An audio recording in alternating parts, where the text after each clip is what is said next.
دیکھیں آئیے جب کوئی عورت واقعی اللہ سے رشتے کو مضبوط کر لیتی ہے، جب واقعی کوئی عورت متقی پرہیزگار بن جاتی ہے، جب واقعی کوئی عورت عبادت گزار بن جاتی ہے، تو پھر اللہ اس کی کتنی سنتا ہے، اس کی شان کیا ہو جاتی ہے۔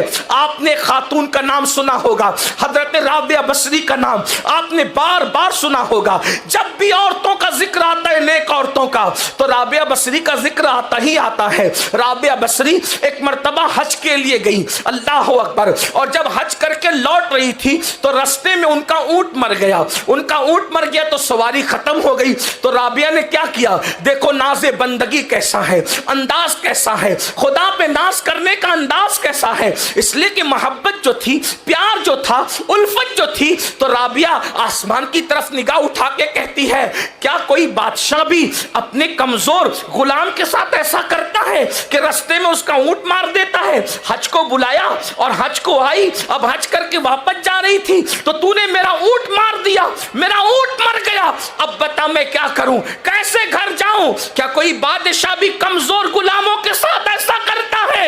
اللہ اکبر، تاریخ میں آتا ہے ناز کے ساتھ صرف یہ جملے کہنے تھے، ابھی جملے مکمل بھی نہیں ہوئے تھے کہ ان کا مردہ اونٹ اٹھ کر کے کھڑا ہو جاتا ہے۔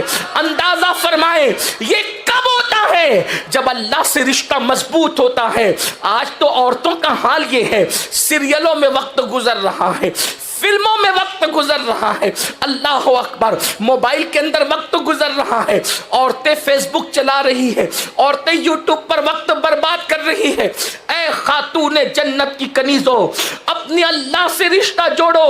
ہمارا رب بہت طاقتور ہے، ہمارا رب بہت قوت والا ہے، کسی اور طرف نظر کرنے کی ضرورت نہیں ہے، بلکہ اپنے اللہ سے اپنے رشتے کو مضبوط کرنے کی ضرورت ہے۔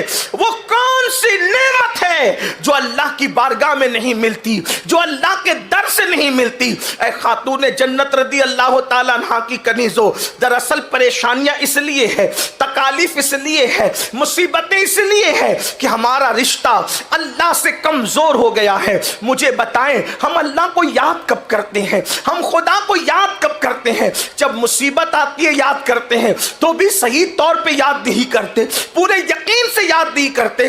آپ خود سوچو، اتنے بڑے ہزاروں کے مجمع میں کتنی بہنیں ہیں جو 5 وقت کی نماز پابندی سے پڑھتی ہے؟ اپنے آپ میں ڈوب کر کے سوچو میری بہنوں، بتاؤ کتنی بہنیں ہیں جو 5 وقت کی نماز پابندی سے پڑھتی ہے؟ میری بہنوں بتاؤ، جب اللہ کے رسول نے فرما دیا جس کی نماز نہیں اس کا دین نہیں، پھر آپ کس دین پر عمل کرتی ہیں؟ سیریل کے لیے وقت ہے، غیبت کے لیے وقت ہے، عورتوں کے درمیان بیٹھ کر کے اس کے گھر میں لڑائی جھگڑا لگانے کے لیے وقت ہے، اسی طریقے سے ہر جرم کے لیے وقت ہے، شادیوں میں جانے کے لیے وقت ہے، ولیموں میں جانے کے لیے وقت ہے، اور اللہ کی بارگاہ میں حاضری دینے کے لیے وقت نہیں۔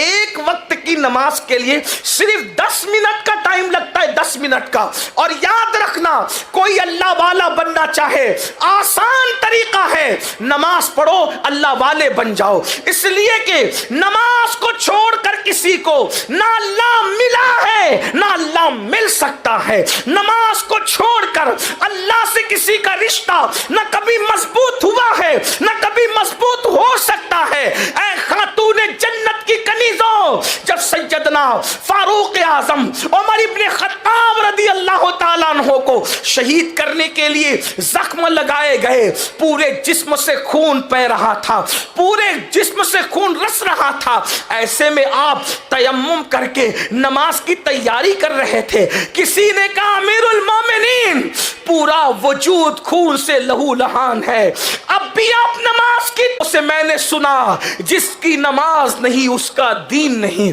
یعنی دین دار رہنا ہے تو نماز پڑھنا پڑے گا۔ اب میری بہنوں مجھے بتاؤ، ہم سوچتے اللہ ہماری سنتا نہیں، اللہ ہماری دعائیں قبول نہیں کرتا، معاذ اللہ یہ شکوے لے کر کے بیٹھے ہو۔ بتاؤ ایک وقت کی نماز کے لیے صرف 10 منٹ کا ٹائم لگتا ہے. کہا جاتا ہے کہ رابعہ بصری پوری رات عبادت کرتی تھی, اور جب آپ سے کہا گیا آپ پوری رات عبادت کرتی ہے, سوتے کیوں نہیں ہے, تو جواب دیا کرتی تھی کیا کروں, جس کا رب نہیں سوتا بندے کو سوتے ہوئے شرم نہیں آتی؟ وہ جاگ رہا ہے میرا آقا اور میں کیسے سو جاؤں.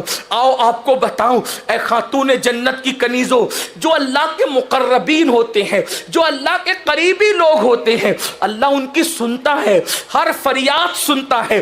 ہم نے سب کے قریب ہونے کی کوشش کی, رب کے قریب ہونے کی کوشش نہیں کی. ذرا رب کے قریب ہو کر تو دیکھیں, پھر دیکھنا واللہ تمہیں تعویذات کی ضرورت نہیں پڑے گی. رب کے قریب ہو کر دیکھیے, آپ کو وظیفوں کی بھی ضرورت نہیں پڑے گی. رب کے قریب ہو کر کے دیکھیے, کنیزیں بک رہی تھی. پہلے انسان خریدے اور بیچے جاتے تھے, غلام اور کنیزوں کی شکل میں انسان خریدے اور بیچے جاتے تھے. اللہ اکبر. اے خاتون جنت کی کنیزوں, حضرت عطا نے دیکھا ایک پاگل کنیز بک رہی ہے, ایک جس کو لوگ پاگل کہہ رہے تھے وہ پاگل کنیز بک رہی ہے. اللہ اللہ. جب اس کو بکتے ہوئے دیکھا تو حضرت عطا وہاں پر تشریف لے گئے. بڑے محدث تھے, بڑے عالم تھے, وہاں صوفی بھی تھے, وہاں تشریف لے گئے. تو لوگوں نے کہا یہ پاگل کنیز کون خریدے گا, تو چند درہم دے کر پاگل ہونے کے بعد بھی خرید لیا. اور جب اس کو گھر لائے, اللہ اکبر, تو وہ پاگل سمجھ کر کے اس کو ایک جگہ پہ رکھ دیا. اور رکھنے کے بعد جیسے ہی رات ہوئی, رات نے اپنی سیاہ زلفوں کو جو ہے وہ افق پر بکھیرنا شروع کیا. گویا کہ یوں کہہ لے جیسے ہی رات مکمل شباب کی طرف اپنے قدموں کو بڑھانے لگی تو حضرت عطا نے کیا دیکھا, بستر پہ آپ لیٹے ہوئے ہیں, چپکے سے وہ کنیز اٹھتی ہے, اٹھنے کے بعد وضو کرتی ہے اور وضو کر کے مصلی بچھا کے نماز شروع کر دیتی ہے. اللہ اکبر. حضرت عطا سوچ رہے تھے یہ تو پاگل ہے, پاگل لوگ بھی کوئی نماز پڑھتا ہے, پاگل لوگ بھی کوئی عبادت کرتا ہے, پاگل بھی کوئی اللہ کا ذکر کرتا ہے. لیکن جب اس خاتون کو مصلی پہ کھڑے ہوئے دیکھا, عبادت میں دیکھا, تو دبے پیر اس کے قریب گئے. وہ نماز پوری کر کے کیا کہہ رہی تھی جانتی ہے میری بہنوں؟ وہ کہہ رہی تھی اے اللہ, جو تو مجھ سے پیار کرتا ہے نا, جو تو مجھ سے محبت کرتا ہے نا, اس محبت کا واسطہ ذرا میری فریاد کو سن لے. تو حضرت عطا چونکہ محدث تھے, فقیہ تھے, صوفی تھے, رہا نہیں گیا, آپ نے فوراً ٹوک دیا. چھپنا چاہتے تھے چھپ نہ سکے, دبے پیر گئے تھے مگر برداشت نہ ہوا, زبان سے نکلا اے کنیز اپنی زبان پہ کنٹرول کر, ادب کی حدوں کو پار نہ کر. تو اتنی بڑی ہو گئی کہ تو کہہ رہی ہے کہ اللہ تو مجھ سے جو پیار اور محبت کرتا ہے اس محبت کا واسطہ میری فریاد کو سن لے. ارے نادان, یہ نہ بول بلکہ یہ بول کہ اللہ جو میں تجھ سے محبت کرتی ہوں اس کا واسطہ اللہ تجھ سے کب سے پیار کرنے لگا, تو کب سے اللہ کی محبوب ہو گئی. پتا ہے خدا کا محبوب کوئی یوں ہی نہیں بنتا, مقام محبوبیت کسی کو یوں ہی نہیں ملتا. اس پاگل کنیز کو جس کو لوگ پاگل سمجھ رہے تھے, حضرت عطا کی طرف دیکھا اور کہا عطا اللہ کی عزت کی قسم وہ مجھ سے پیار کرتا ہے, وہ مجھ سے پیار کرتا ہے, وہ مجھ سے پیار کرتا ہے. اور پھر فرمایا اگر پیار نہ کرتا تو دیکھا تو بستر پہ پڑا تھا, تجھے سلا دیا اور مجھے بستر سے اٹھا کر اپنی خدمت میں کھڑا کر لیا. اس سے بڑی محبت کی دلیل کیا ہو سکتی ہے؟ یہ جواب سن کر کے عطا خاموش ہو گئے. اے خاتون جنت کی کنیزوں, اب پتا چلا خدا جس کو محبوب بناتا ہے اسے فجر میں بستر پہ پڑا نہیں رہنے دیتا, اس کو مصلی پہ کھڑا کر دیتا ہے. خدا جس کو محبوب بناتا ہے اسے پیٹ بھر کے کھانے نہیں دیتا, اسے روزوں کی توفیق عطا کرتا ہے. خدا جس سے پیار کرتا ہے اسے فضول بکواس کرنے نہیں دیتا, ذکر کی توفیق عطا کرتا ہے. اللہ اکبر. اور اس کنیز نے اس کے بعد جب حضرت عطا کو خاموش دیکھا تو نگاہ آسمان کی طرف اٹھا کر کہتی ہے مولا کل تک تیرا میرا معاملہ چھپا ہوا تھا, اب جب کہ یہ معاملہ لوگوں پر عیاں ہو گیا تو پھر اب میں دنیا میں رہنا نہیں چاہتی اور مجھے اپنے پاس بلا لے. چیخ مارتی اٹھتی ہے اور زمین پہ گر جاتی ہے، اور جب آپ کے جسم کو جو ہے وہ ٹٹولا جاتا ہے تو جسم ٹھنڈا ہونے کی طرف مائل ہوتا ہے، یعنی جان ان کی پرواز کر چکی ہوتی ہے۔ اندازہ کریں عورتیں اتنی پہنچی ہوئی تھی، عورتیں اللہ تک اتنا تقرب حاصل کر چکی تھی۔ آج کل کی عورتوں کو تو وضو کا طریقہ بھی نہیں پتا، غسل کا طریقہ بھی نہیں پتا، قرآن بھی نہیں پڑھنا آتا، اور پھر وہ سیکھنا بھی نہیں چاہتی۔ اور یاد رکھنا سب سے آسان اللہ کا دین ہے، اس لیے اللہ سے رشتہ مضبوط کرو، اور اللہ سے رشتہ مضبوط کرنے کا سب سے آسان طریقہ قرآن شریف کی آیت ہے۔ چونکہ وہ آیت سجدہ ہیں اس لیے میں تلاوت نہیں کر رہا ہوں، اس کا مفہوم بیان کر رہا ہوں۔ اللہ رب العزت کا قرآن کہتا ہے سجدہ کرو اور اللہ کے قریب ہو جاؤ، یعنی اللہ کے قریب ہونے کا آسان ذریعہ سجدہ ہے۔ لیکن آج اللہ اکبر، مرد تو 95% نماز نہیں پڑھتے، 5% مرد نماز پڑھتے ہیں،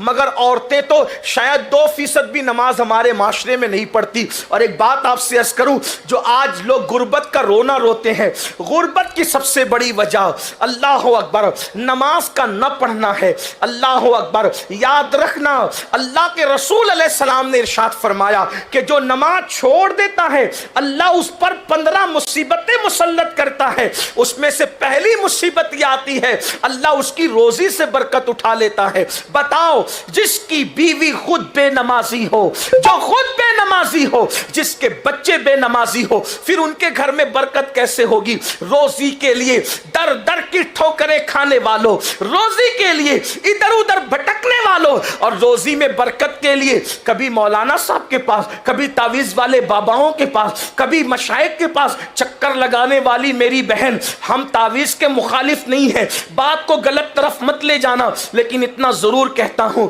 جو ادھر ادھر دروازے پہ چکر لگاتی ہو نا گھر کی برکت کے لیے، کبھی بندش کے لیے، کبھی اس کے لیے، کبھی اس کے لیے، میری بہن تو یقین کے ساتھ 5 وقت کی نماز پڑھ کے دیکھ، سجدہ کر کے دیکھ، تب تجھے پتا چلے گا کہ سجدے میں کیا ہے، اور سجدے میں سر رکھ کر یقین سے جو مانگا جاتا ہے وہ کس شان سے ملتا ہے۔